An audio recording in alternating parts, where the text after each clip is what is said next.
This story is the background of the revelation of the Quran, Surah An-Najm, verses 19 to 21, which were revealed in Mecca.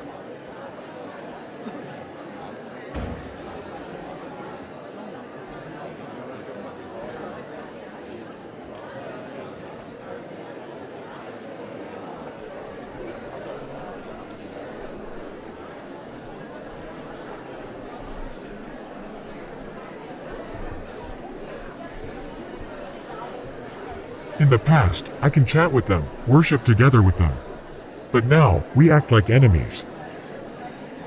Well, Rasulullah, that may have something to do with the way you pass your divine message to them. Look at them, surrounded by their idols. Why don't they listen to me and worship Allah instead? You used to kiss them too, right? Oh, wait a minute. I think I got another message from Allah. I need to pass it to them. Oh boy, here we go again.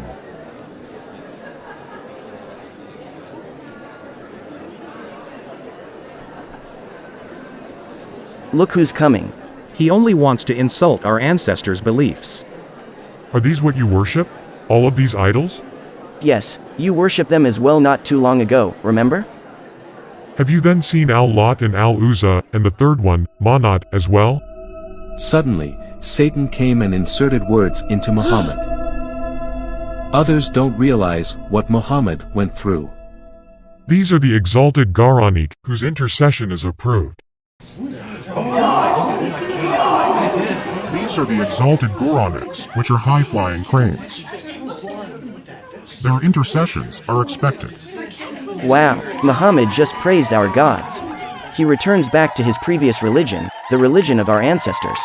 Did he just acknowledge other gods besides Allah? Yeah. Maybe Allah has daughters after all. Haha. Tawheed? What Tawheed? After that, Muhammad prostrated in front of the idols.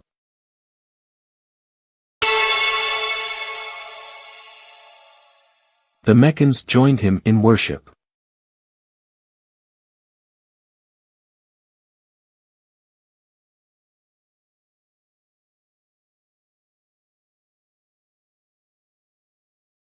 Wow, this is another level. Do we need to prostrate as well? He is our prophet, he knows better than us. All Muslims and non-Muslims prostrate in front of the idols. On that day, Muhammad became a mushrikeen or polytheist again.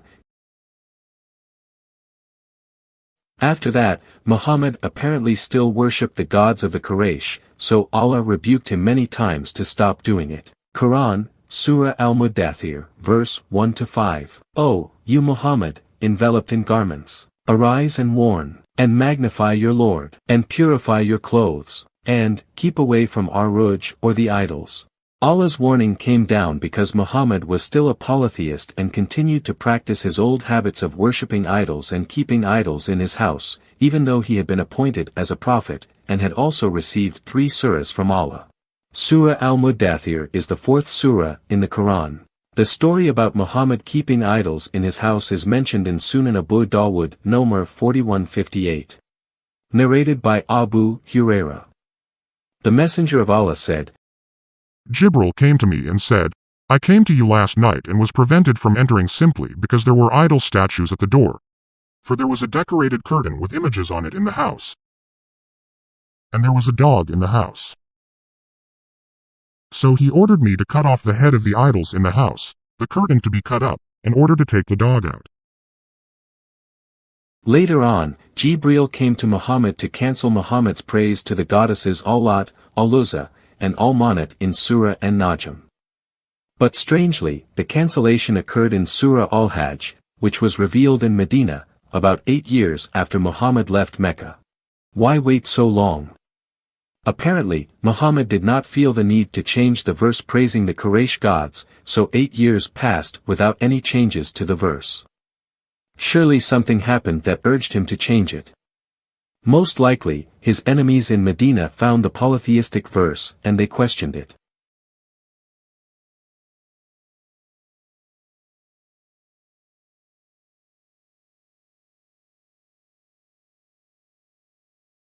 O Muhammad, you insult us polytheists, even though you are worshipping idols yourself. You put your praise of Al-Lat, Al-Uzza, Manat in Quran, Surah An-Najm, verse 19 to 21. How is that? Oh, about those verses, huh? Jibril has just told me that those verses did not come from him, but from Satan, who deceived me so that I said the satanic verses. But no worry, Allah already changed it to this. Have you then seen Al-Lat and Al-Uzza? And the third one, Manat, as well? Do you prefer to have sons while you attribute to him daughters? I feel sad because I have mispronounced the holy verses.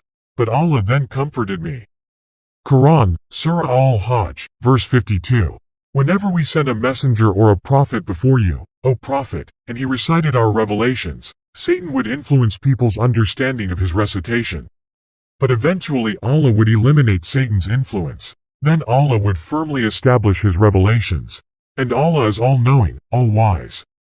How can Satan control the tongue and mind of a prophet? You say that because you are a hypocrite, your heart is rough and full of strife. Quran, Surah Al-Hajj, verse 53. All that so he may make Satan's influence a trial for those hypocrites whose hearts are sick and those disbelievers whose hearts are hardened. Surely the wrongdoers are totally engrossed in opposition.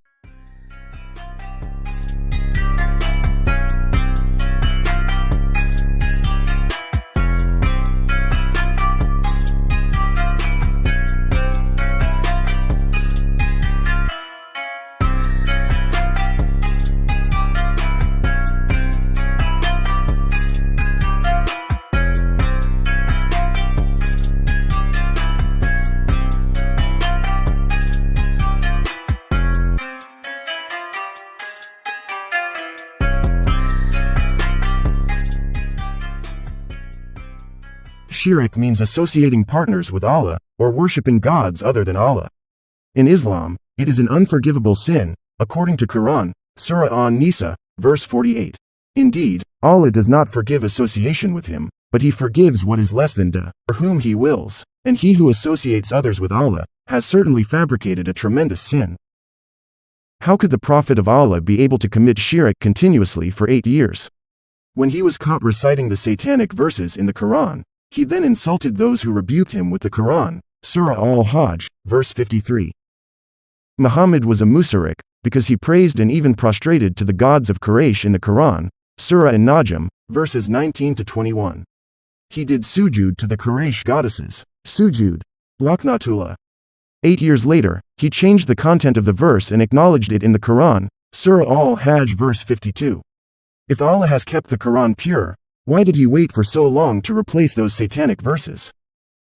If Muhammad could be controlled by Satan to recite the satanic verses for 8 years, then what about other verses? How can we be very sure that none of them coming from Satan? Quran, Surah At-Tawbah, verse 17. It is not for the mushrik to maintain the mosques of Allah while they openly profess disbelief. Their deeds are void, and they will be in the fire forever.